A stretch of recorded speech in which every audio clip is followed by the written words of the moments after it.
Welcome back to the show, everybody. This is the Upper Tier Podcast. I am your host, Niall, and tonight we are back. It's Tuesday night, our live show on the Tuesday, where we do a review of Dark Side of the Ring. Hope you're all having a good day and a good evening. Still early in the week, it's Tuesday. But tonight we're going to be covering, say, a controversial character to say the least. We're going to be covering Doink the Clown, Matt Borne.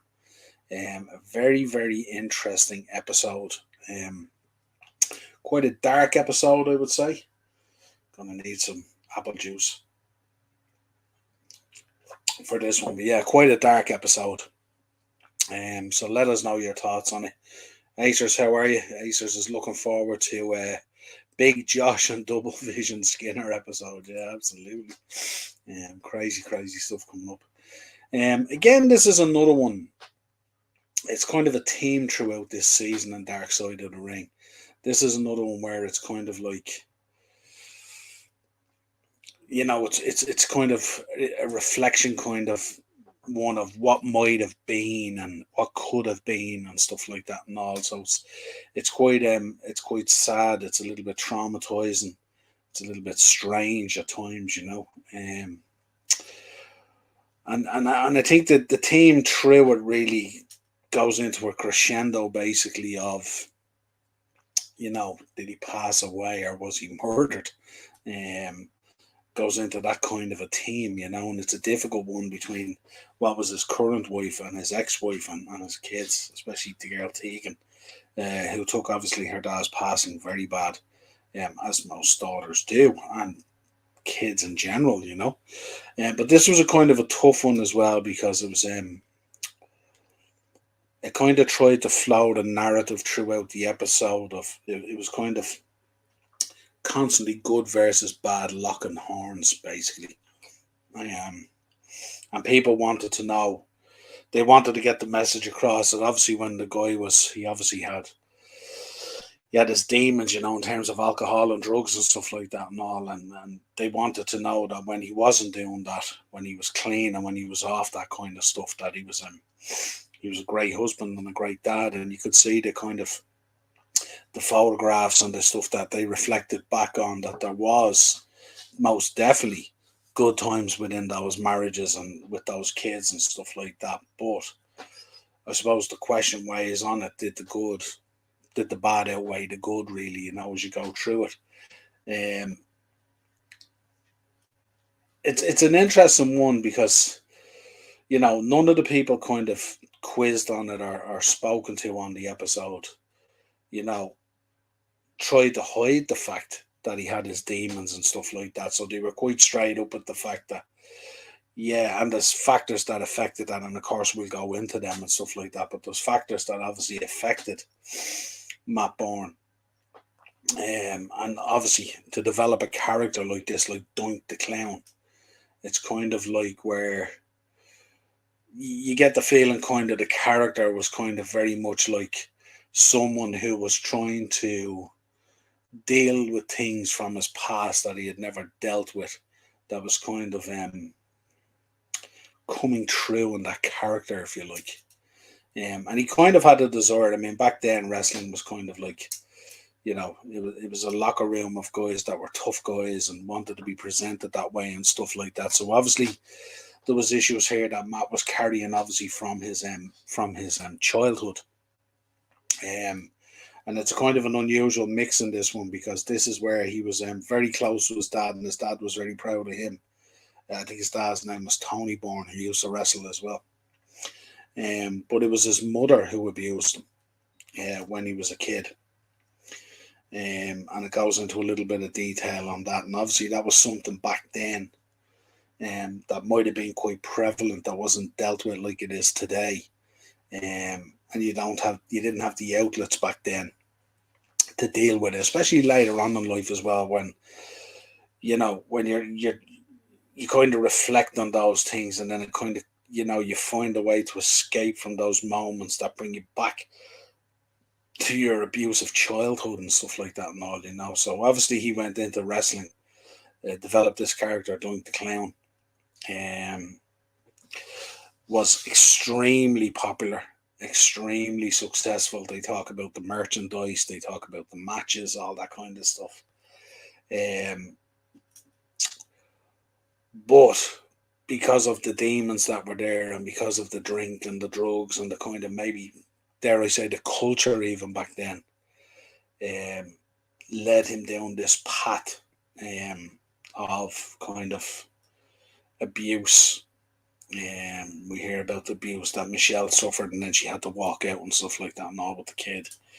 Um, but she never gave up on him. Like, she just never gave up on him, and that's an unusual trend when you think about it in terms of pro wrestling and stuff like that. And you hear a lot of that time, at that time, stuff like that. Women, going through abusive marriages and stuff like that from some of these guys, but they stuck with them, like as if they could turn them around, and turn that situation into a good situation. And I'm sure at times when a lot of these guys were clean and not up to their gillies and coke and drink and stuff like that, I'm sure life was pretty good. They were making an awful lot of money at the time and stuff like that. I mean, they talk, of course, about him with the golden bat, the Doink bat, and stuff like that and all. So he obviously loved the character, lived the character and stuff like that and all. And it was huge, and he was making huge amounts of money, obviously, at that time as well. But then obviously it got so overwhelming, the drink and the drugs and the problems and all that kind of stuff, that WWF ended up letting him go. Um, and then it kind of all spirals from there, really. When you lose, when you're at such a height and you're making such money, to just drop off. And I suppose it was probably difficult for him as well, dealing with it as well. Like, if you remember at the WrestleMania,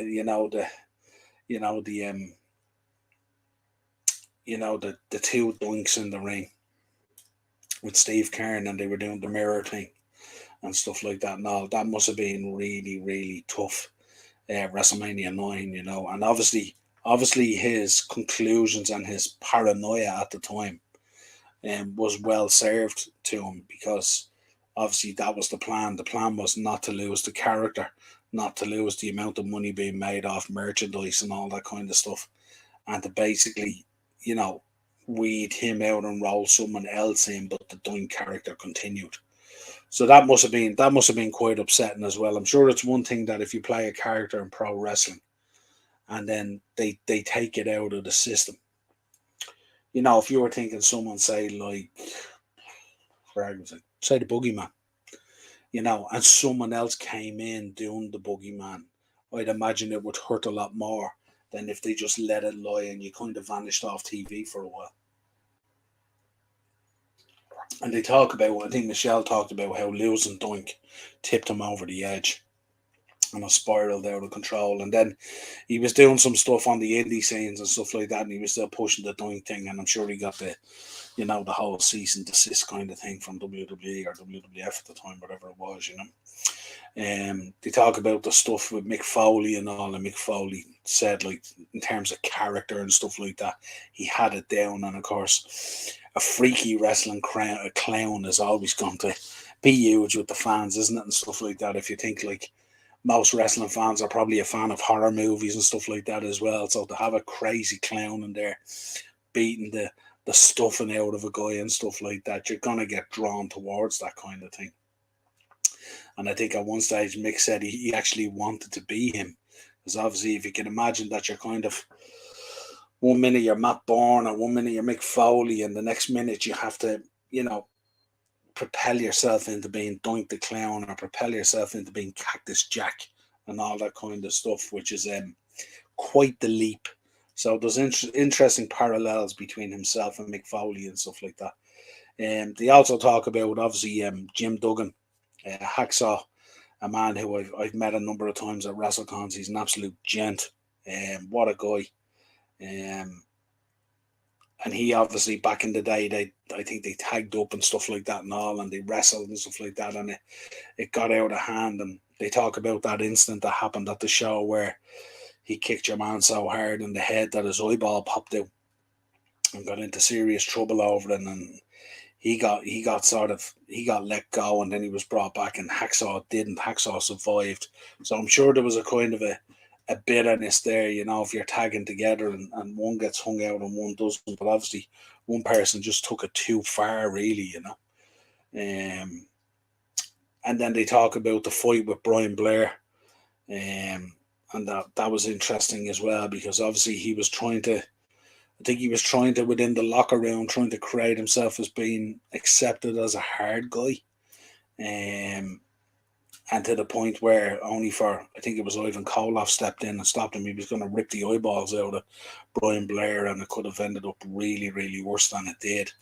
It was a nasty fight. I think a lip got bitten off and an ear and everything and all. It was a bad old fight. Michelle then comes in and she says she thinks he didn't ever wrestle sober. That was probably part of his downfall in WWE.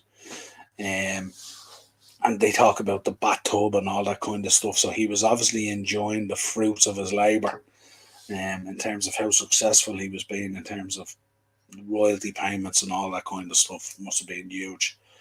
And they talk about how losing the character and losing that whole situation, especially when probably he was served the cease and desist where he could no longer be Doink even on the indie scene or on certain shows and stuff like that. The realization that he must have really lost the character and stuff like that must have been very, very tough on him and stuff like that, because I'd imagine he used the character. You could see in it as well, he used the character and the wrestling as a form of escape, because he could be this crazy clown. So he could act out that kind of craziness that was probably inherent in him, but he could also hide behind the gimmick, and he could also dish out the violence in the ring. And just talk that sometimes he went too far, or a move was a bit more snug than it normally is, that kind of thing and stuff.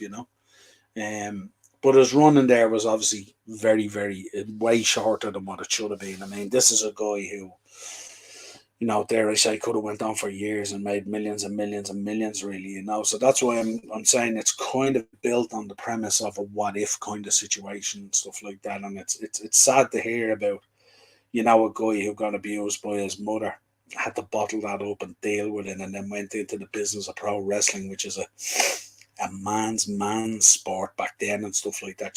So these guys weren't all sitting around locker rooms discussing their mental issues and their mental health and all that kind of stuff. So it's kind of strange from that point of view as well. But then it comes to the passing away, and obviously he moved on and he was with Connie, his last wife.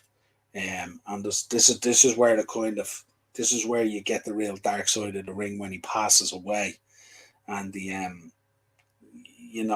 detail around him passing away and stuff like that. And it's very clear on one side you have Connie, who said she kind of didn't assist in it and stuff like that, and did everything that she could, and that she loved him, and that she'd love to still have him back here now and all that kind of stuff. And then on the other side you have Michelle, the ex-wife, and Tegan, the daughter, who clearly believed that she had a hand in his passing. And it's a real difficult one as well, because it's very, very clear that Tegan loved her dad, and there was a very special relationship there, and it's very clear that Michelle still had feelings for Matt Borne, which comes through on the episode as well. And it's very clear that both of them, even prior to his passing, didn't feel like Connie was the right person to be around or something like that. I just get that feeling coming through on the episode. It's a strange one. And there is some questions between, the timeline of events and what the police report said and all that stuff. Now, no one's ever been charged, and it's all alleged. So it's kind of a weird one. But it's one that I suppose you have to look at from a couple of different angles and stuff like that. When someone passes away, if you kind of should have got involved and you didn't get involved, and you wish you had got involved, the grief and the dealing with that loss can manifest itself in a fairly in a different way. Even for the most kind of likable and lovable person, can change very quickly when that grief and how to deal with that grief kicks in. And I mentioned it even last night. We were talking about it last night on the live Q&A as well. and we were talking about how, certain people deal with people's passings in different ways. Um, some people just have an outpour of emotion and they deal with it and they grieve, and then they can move on. Some people bottle it up and they never deal with it. Some people try to find reason why it happened, and maybe it's a way of, if you didn't do certain things that you feel you should have done, um, do you find reason to kind of find a way that it settles and it accepts with you in a kind of a nicer way, than it should, by pointing the finger in a different direction. I don't know all the details and stuff like that. I know to date no one's ever been charged or anything like that, and the police looked into it and all that kind of thing. But they certainly do. They certainly do talk about, Tegan is convinced that Connie killed her father, and Michelle believes Connie watched Matt's overdose and did nothing. So that's the kind of narrative that comes through on the episode. Um, I suppose if you find your partner like that, intoxicated and had taken medication and stuff like that, I mean, the first part of call for me would be to bring a guy or a wife or whoever to an ER room and get them checked out if they've taken a load of medication, be it accidentally or on purpose. My first thought would not be to sit them in a chair and head off the bed if they're foaming at the mouth and stuff like that and all. It's a little bit strange. Um, Tegan reckons that maybe Connie slipped something into her dad's drink and stuff like that and all. And that's all denied on the episode and stuff like that. But you can see kind of, um, I'm not too sure. Daz is in. How are you, Daz? How old was Doink that day, Noel? I don't know. I think you're probably talking, is it mid 40s into his 50s and stuff like that, I would say.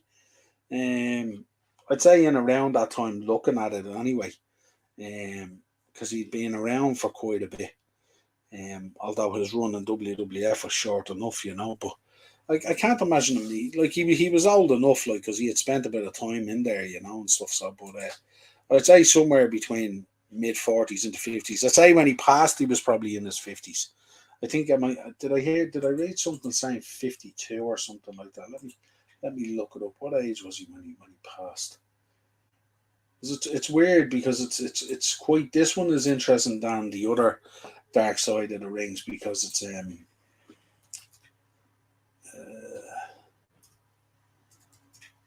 because it's quite fresh in the minds and in the memories. Matt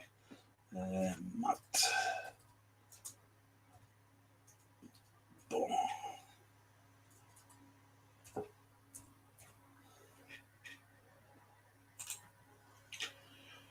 Let's see. So it's an interesting question.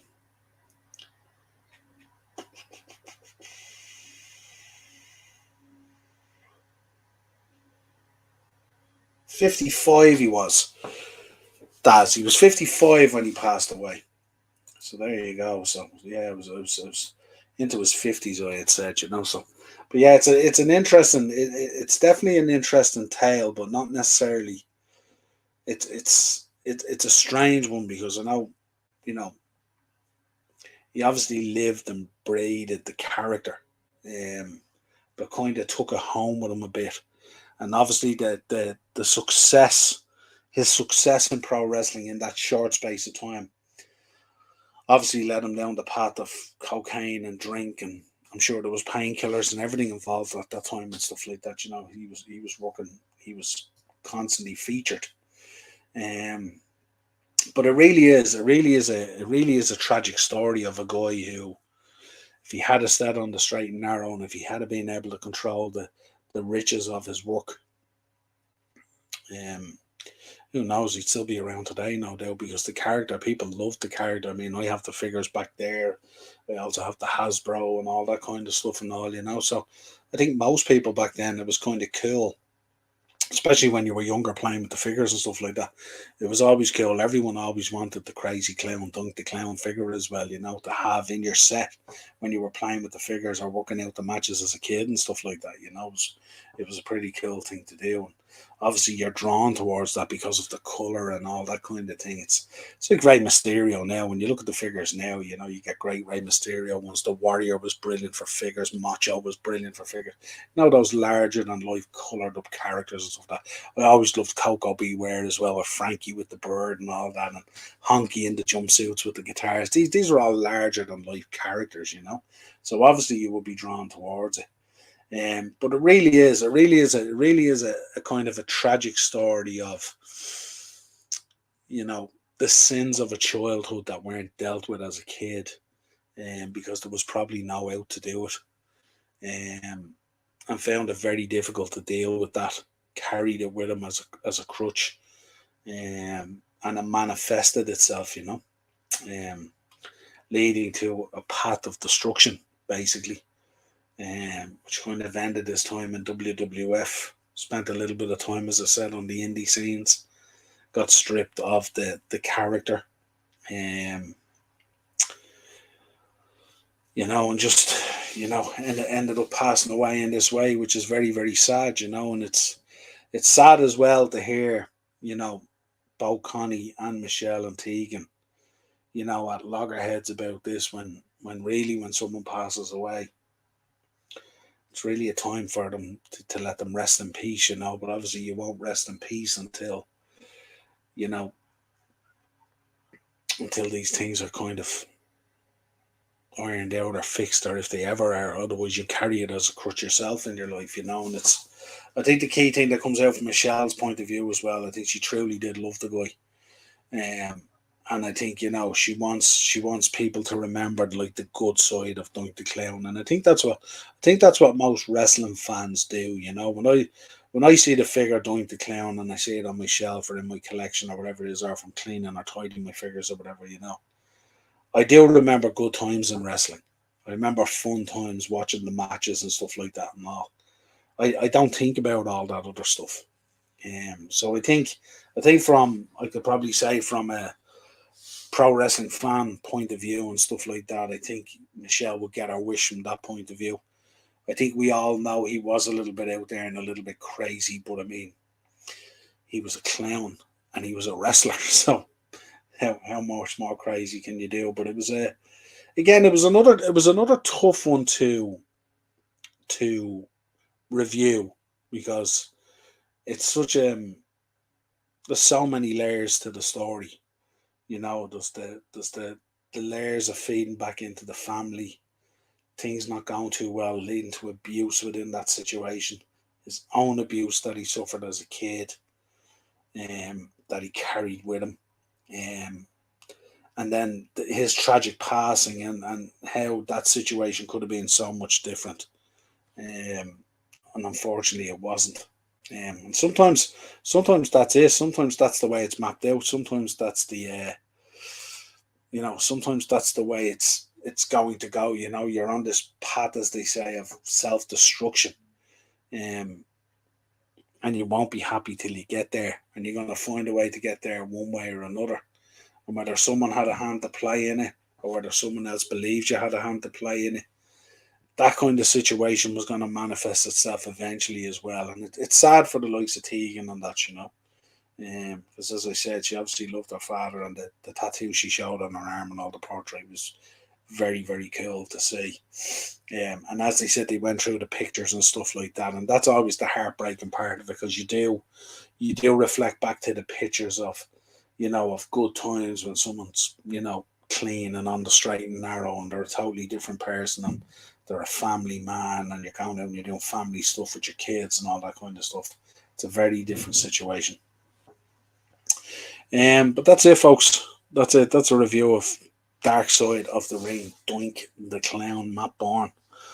Rest in peace, of course. But it's another difficult one, but it is an interesting parallel in terms of how this season of Dark Side of the Ring is going. It's a lot of stuff that kind of brings you on a journey which kind of has multiple layers on it and stuff like that, and you have to dig down into it and go through it and stuff, and a lot of life's influences and stuff like that is involved, and then it kind of tries to come full circle as much as it can, and it's kind of like, you know, it brings you on this journey in this one where it's all about kind of an abusive situation, both medically and physically and mentally and all, and then it comes back full circle into show the amount of love that people had for him. Funny thing, if he probably had realised that while he was alive, things might have worked out maybe a little bit different, and I think maybe that's why there's a bit of back and forth there between, dare I say, both families and stuff like that and all. But we leave it for where it is. There's not much more that we know. Certainly was an intriguing episode. Of course, we will be back next Tuesday with the next Dark Side of the Ring review. The episode will be going out tonight, no doubt. But yeah, join us tomorrow night as well. I think at 9:30 we're going to be on. We're going to be talking about Stephen Kenny and a bit of a debate on Irish international football. Morris is coming on. He'll be representing, I presume, the Kenny out, and Ted's coming on as well. Where Ted is not against Kenny out, but he just has a different view and a different outlook and things. So the two boys are going to trash it out, and we'll have a bit of crack on that. And then Thursday, we're going to be doing the Money in the Bank preview. Dazzler will be on with me as always on Thursday. And we're going to be joined hopefully as well by Jamie Phillips from Jamie Phillips Football Chats. Another Liverpool fan and stuff like that. Has a great channel out there and stuff like that. So join us for those shows coming up this week, folks. You'll still be getting your daily dose of the morning brew in the morning time as things develop and stuff like that in the football transfer world and news. But until next time, folks, subscribe to the channel, hit the bell notification. We're growing as much as we can. We're up over the 800 now, I think. So if we could push on and hopefully before the start of the season have 1,000 subscribers, that would be absolutely wonderful. So anyone that hasn't subscribed, if you could, that would be absolutely excellent. And of course, drop a like on the video. Also, for wrestling fans out there as well, don't forget we dropped an interview today with Speedball Mike Bailey that I did for GP Productions podcast for Impact Wrestling. Let me know what you think of that episode and stuff like that. He's an exceptional wrestler, huge talent and stuff like that. Slammiversary coming up in a couple of weeks as well. I'm sure he's going to have a part to play in that. It's up in Canada and Ontario. Part of Mike Bailey, he's from Canada, so hopefully he'll have a big part to play in that. As you remember, last year was groundbreaking for him. He won the X Division at Slammiversary, so it's pretty cool, So anyway, thanks for tuning in, folks, and we will talk to you again real soon.